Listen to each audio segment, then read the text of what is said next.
Welcome back. In this video, I'm going to show you how to change the transfer case fluid on my 2013 F-150.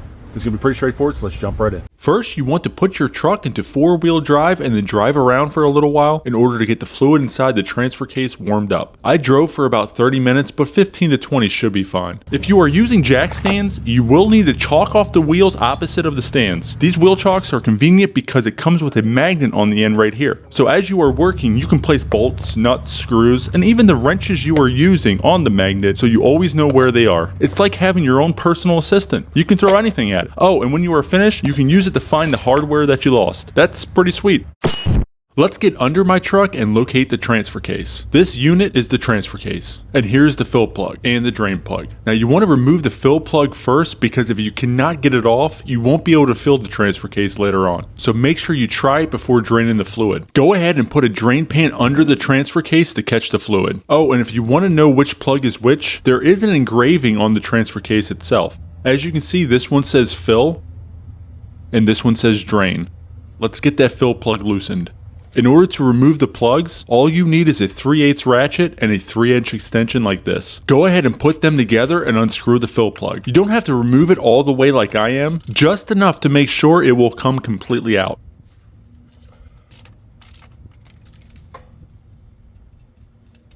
Now, if you have a little bit of fluid come out, that's fine. Just make sure you catch it in your drain pan. I'm going to screw the plug back in just enough to stop the fluid, but not too much because I'm going to have to remove it again later on. Now let's get that drain plug removed. You will be using the exact same 3/8 ratchet with a 3-inch extension to break it free. Once it's loose enough, unscrew the plug the rest of the way by hand. Go ahead and move your drain pan closer towards you since the fluid will be draining in that direction, just like that. While this is draining, I want to mention one more thing. If for some reason yours does not have the fill and drain engravings, typically the fill plug will be higher and the drain plug lower, which makes sense because the drain plug needs to be near the bottom so most of the fluid comes out, and the fill port needs to be higher or else you won't be able to get enough fluid in the case. Alright, while that's draining, you will need to clean up the drain plug to remove any dirt and debris on it. I like using a wire brush like this. Try to remove as much of the old thread sealant as you can.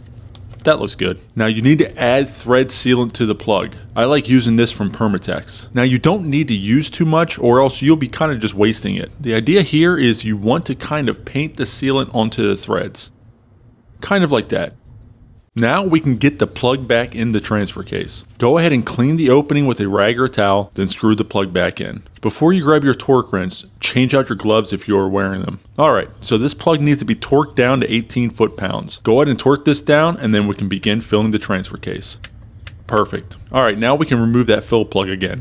And I'm going to show you how I filled my transfer case and then explain why I chose this way. You will need 2 quarts of Mercon LV automatic transmission fluid. Now, you see I have a quart of rear diff fluid right here. Don't worry, I am not using this in place of the Mercon LV. I have this one left over from when I changed my rear diff fluid, but I'm only going to transfer this cap up top to the Mercon bottle. So, go ahead and take the cap off, and this right here is the reason why. This nozzle will allow me to easily fill the diff. For now, to prevent unnecessary spills, go ahead and move the other cap onto the diff fluid bottle. Then, push that bottle out of the way and grab the cap with the nozzle. I'm going to give the cap a little wipe down to remove any of the diff fluid from it. Once that's done, go ahead and place the cap onto your Mercon bottle. Now, I cut about 4 inches of 3/8 inch inner diameter and a 1/2 inch outer diameter tubing, which as you can see fits perfectly over this nozzle of the cap. Now, watch exactly how I filled the transfer case. I put the tube on the nozzle of the Mercon bottle and make sure you give it a good push to prevent it from loosening while filling. Then, I put the end of the tube into the fill port while tilting the bottle upwards, just like that. Now just squeeze the bottle to force the fluid into the transfer case. Make sure you do this for both bottles. Now you want to keep squeezing it until the fluid starts pouring out. Kind of like that. Once you start seeing the fluid drip out at a faster rate like this, then you know it's full and you can remove the bottle. Next, you are going to want to grab your wire brush again and clean the threads of the fill plug. Once that's clean, go ahead and apply your thread sealer. Now wipe off the fill port and screw in the fill plug. Also, go ahead and clean off the face of the transfer case a little bit so it's easier to see if you have a leak or not. Before you grab your torque wrench, again go ahead and change out your gloves to prevent the thread sealer from getting on it. Okay, so just like the drain plug, you are going to want to torque this down to 18 foot-pounds. Perfect. You have finished draining and filling your transfer case. That was pretty easy, right? Now, any fluid that is left, you can combine into one bottle. Then put the flat cap on to secure it. The cap with the nozzle you can put back on the diff fluid bottle. Just make sure you hold on to one of these caps so that you can use it in the future. That's all there is to it. If you found any part of this video helpful or entertaining, please give it a thumbs up. Also, if you haven't subscribed yet, hit that button as well as the notification bell so you don't miss a video from our channel. Thanks for watching, and we'll see you on the next one.